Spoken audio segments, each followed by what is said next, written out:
একঘেয়েমি পোস্ত খেতে ভালো লাগছে না? এইভাবে একবার বানিয়ে দেখুন তো কীরকম লাগে। চটপট বানিয়ে ফেলুন আর আমাকে ঝটপট কমেন্টের মাধ্যমে জানান কীরকম লাগলো।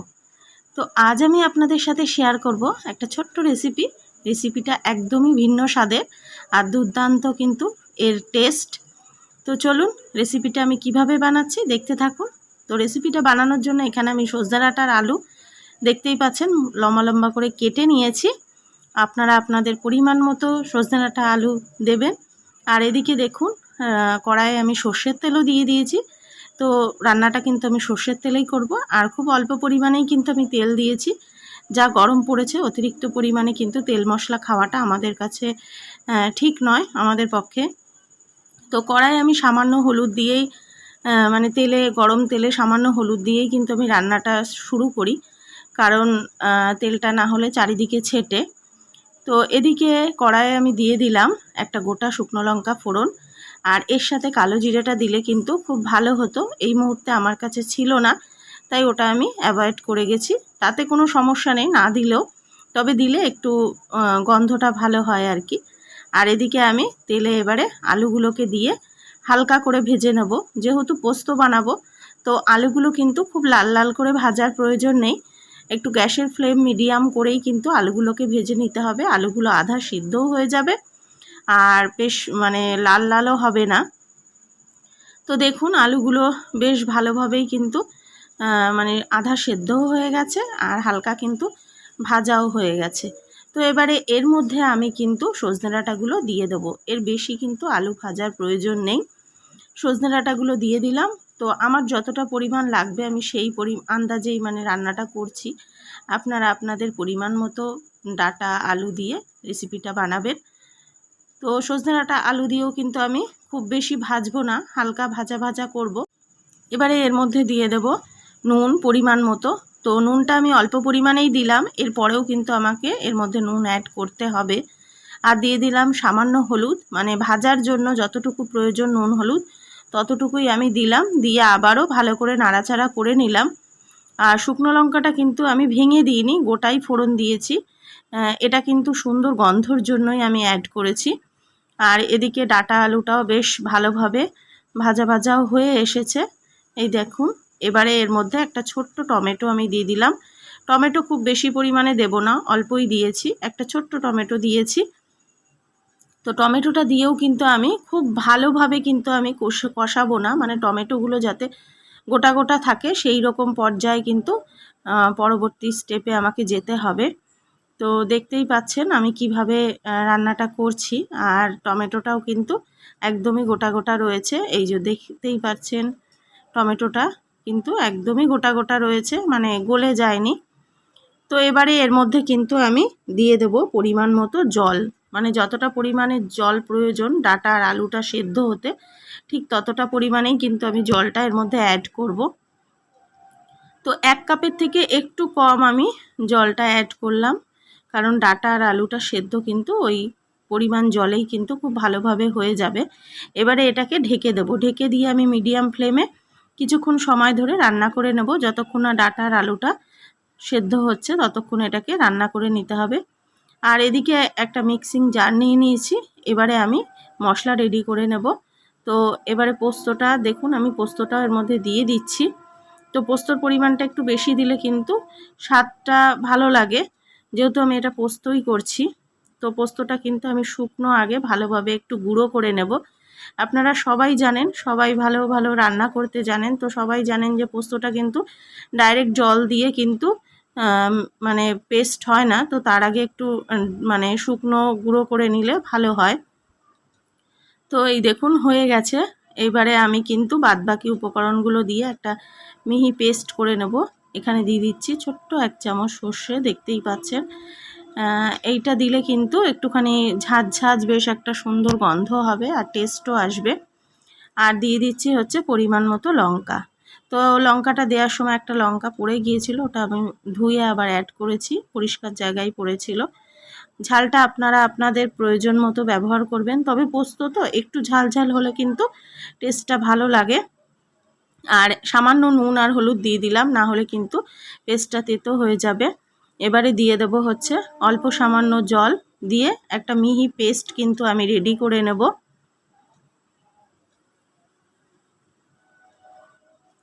তো মশলাটা একদম হয়ে গেছে রেডি, একটা মিহি পেস্ট দেখতেই পাচ্ছেন বানিয়ে নিয়েছি। আর খুব সুন্দর কিন্তু একটা ঝাঁঝালো গন্ধও হয়েছে, যেহেতু সামান্য একটু সর্ষে অ্যাড করেছিলাম। আর এদিকে দেখি ডাটা আর আলুটা সেদ্ধ হয়েছে কিনা।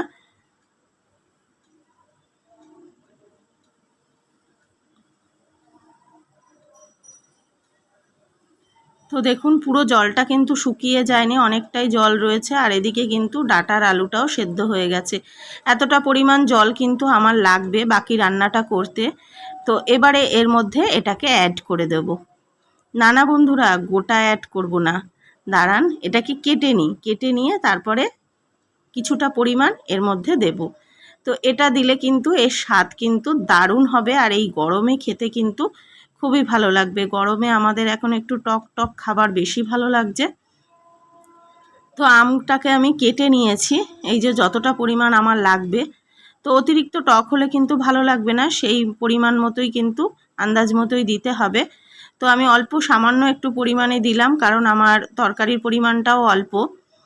তো হালকা একটু টক টক হবে, টক টক ঝাল ঝাল, মানে মিষ্টি, টক ঝাল মিষ্টি তিনটে স্বাদই এটার মধ্যে যেন সমান পরিমাণেই থাকে, সেই আন্দাজ মতোই দিতে হবে।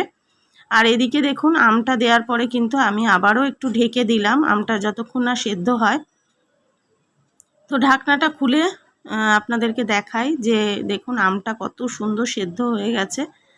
আমটা ভীষণই ভালো ছিল, খুব তাড়াতাড়ি কিন্তু সেদ্ধ হয়ে গিয়েছিল, দেখতেই পাচ্ছেন। আর জলটা কিন্তু এখনও যে পরিমাণে রয়েছে, রান্নাটা কিন্তু আমার এই জলেই কমপ্লিট হয়ে যাবে। আর এবারে এর মধ্যে আমি মশলাটা অ্যাড করে দিলাম। এবারে মিক্সিং জারটা ধুয়েও কিন্তু আমি একটু জল এর মধ্যে অ্যাড করে দেব, কারণ বাটিটার মধ্যে কিন্তু অনেকটা পরিমাণেই মশলা লেগেছিল। তো এই রান্নাটা করতে কিন্তু খুব বেশি সময় লাগে না, আর খেতে তো অসাধারণ হয়। এই গরমে কিন্তু টক মানে তরকারি খেতে কিন্তু আমরা ভীষণই ভালোবাসি। তো দেখতেই পাচ্ছেন কতটা সুন্দর হয়েছে, আর খুব ঝটপটই কিন্তু বানিয়ে নেওয়া যায়। আর ডাটা আর আলুগুলো কিন্তু খুব সুন্দর সেদ্ধ হয়ে গেছে, আর বেশিক্ষণ কিন্তু সময় লাগবে না রান্নাটা রেডি হতে। আর এদিকে আমি একটুখানি নুনটাও টেস্ট করে নিলাম যে লাগবে কিনা। তো দেখলাম একটু কম ছিল, আমি যেহেতু ভাজার সময় অল্প পরিমাণেই দিয়েছিলাম, তো আর একটু নুন অ্যাড করে দিলাম। তো গ্রেভিটাও কিন্তু ঘন হয়ে এসেছে, খুব বেশি কিন্তু আমি এটাকে শুকাবো না, একটু মাখো মাখো ভাবটা থাকবে, একটু ঘন ঘন গ্রেভিটা হবে, কারণ ওই গ্রেভিটা দিয়ে ভাত মেখে খেতে কিন্তু দারুণ লাগবে। একদম শুকিয়ে গেলে কিন্তু অতটা ভালো লাগবে না। আর দেখতেই পাচ্ছেন ডাটা আলুগুলো কিন্তু একদম কিন্তু ঘেটে যায়নি, মানে গলে যায়নি, প্রত্যেকটা কিন্তু একদমই গোটা গোটাই রয়েছে। তো এবারে এর মধ্যে আমি একটা জিনিস অ্যাড করব, সেটা হচ্ছে এই যে কাপে হাফ কাপ জল নিয়ে নিয়েছি, একটা ছোট্ট কাপে। তো এর মধ্যে আমি দেব 1 চামচ কাশ্মীরি লঙ্কার গুঁড়ো। তো মশলাটা কিন্তু আমি জলে গুলেই অ্যাড করব। এরকম জলে গুলে অ্যাড করলে কিন্তু রান্নার স্বাদ কিন্তু ভালো হয়। আমরা যেহেতু এখন গুঁড়ো মশলা ব্যবহার করি, বাটা মশলা তো আমরা প্রায় ভুলেই গেছি। তো এইভাবে যদি একটু জলে গুলে কিন্তু ভিজিয়ে রেখে মশলাটা অ্যাড করা যায়, তাহলে কিন্তু স্বাদটা বেশ ভালো লাগে। তো এই সময় আমার হাতে খুব একটা সময় ছিল না, তো যে কারণে আমি কিন্তু জলেই গুলবো, বেশিক্ষণ কিন্তু এটা রাখতে পারবো না। আর এর মধ্যে দিয়ে দিলাম 2 চামচ চিনি, যেহেতু পোস্ত আর এটা 3 রকম টেস্টই থাকবে, আপনাদের বললাম যে টক ঝাল মিষ্টি, তো ওই জন্য চিনির পরিমাণটাও সেই মানে আন্দাজ মতোই দিলাম। এবারে আমি কিন্তু ওই মশলাটা কিন্তু এর মধ্যে দিয়ে দিলাম। এবারে খুব একটা বেশি সময় নেব না, একটুখানি ফুটলেই কিন্তু একদম রেসিপিটা রেডি হয়ে যাবে। আর কালারটা কিন্তু দারুণ হয়েছে, পোস্তর কালারটা। আর নুন ঝাল সবই ঠিক আছে, তো আর কিছু এর মধ্যে অ্যাড করার প্রয়োজন নেই। দেখতেই পাচ্ছেন কতটা সুন্দর হয়েছে, খুবই টেস্টি হয়েছে। তো একেবারে কিন্তু রান্নাটা আমার রেডি হয়ে গেছে। এই পরিমাণ গ্রেভিটা কিন্তু রাখবো, বললামই যে গ্রেভিটা দিয়ে কিন্তু ভাত মেখে খেতে কিন্তু দারুণ লাগে। তো এবারে আমি এটাকে নামিয়ে নেব, একদম রেডি হয়ে গেছে। আর দারুণ টেস্ট হয়েছে, মানে টক ঝাল মিষ্টি সব একদম পারফেক্ট। তো চলুন এটাকে একটা প্লেটে আমি ঢেলে নিয়ে আপনাদেরকে ফাইনাল লুকটা দেখাচ্ছি কতটা লোভনীয় হয়েছে। তো এই গরমে কিন্তু এইভাবে কিন্তু খুব সহজেই আমরা বানিয়ে ফেলতে পারি। একঘেয়েমি ডাঁটা আলু পোস্ত কিন্তু খেতে ভালো লাগে না, এইভাবে যদি একটু বানিয়ে নিই তাহলে কিন্তু গরম ভাতে কিন্তু দারুণ লাগবে খেতে, মুখের স্বাদ একদম বদলে যাবে। তো এই দেখুন আমি একটা প্লেটে কিন্তু এটাকে ঢেলে নিয়েছি। তো কতটা সুন্দর হয়েছে আপনারা দেখেই বুঝতে পারছেন।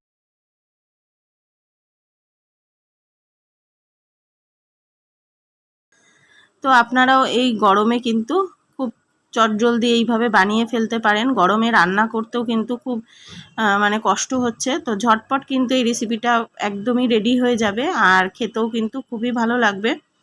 তো গ্রেভিটা আপনাদেরকে দেখাচ্ছি কতটা ঘন হয়েছে, আর খেতে কিন্তু বললামই ব্যাপক হয়েছে। আর এদিকে আলু সজনে ডাঁটা প্রত্যেকটাই কিন্তু একদম গোটা গোটা রয়েছে, কোনোটাই কিন্তু ঘেটে যায়নি। তো চলুন তাহলে আজকের ভিডিওটা কেমন লাগলো অবশ্যই কমেন্টের মাধ্যমে জানাবেন। ভালো লাগলে লাইক শেয়ার কমেন্ট করবেন। নতুন বন্ধু যারা আসছেন তারা চ্যানেলটা সাবস্ক্রাইব করে পাশে থাকবেন। টাটা, সবাই ভালো থাকবেন, সুস্থ থাকবেন।